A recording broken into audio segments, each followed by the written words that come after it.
Sport, voyage, aventure, courage, la course au large est passionnante.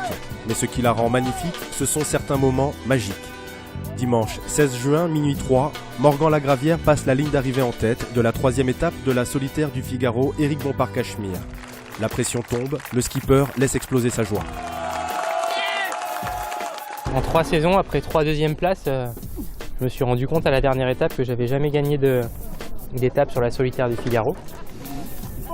Et ben voilà, c'est chose faite maintenant, donc c'est sûr que c'est avec grand plaisir que je la prends celle-là, et puis surtout de cette manière-là. Un peu plus tard dans la nuit, Frédéric Duthil atteint le port de Roscoff en 8e position.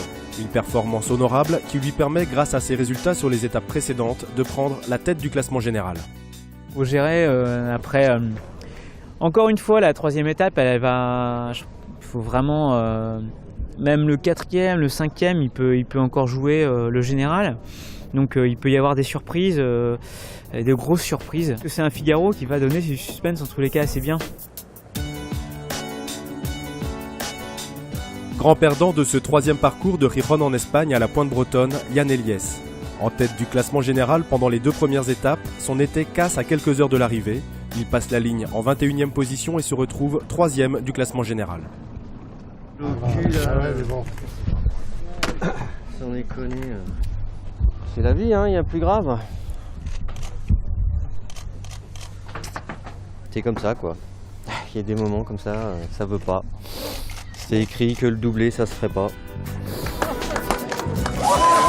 Morgan Lagravière, Nicolas Luneven, Xavier Macaire, Fabien Delahaye, Michel Desjoyaux. En tout, ils sont 14 skippers regroupés dans les mêmes 60 minutes au classement général.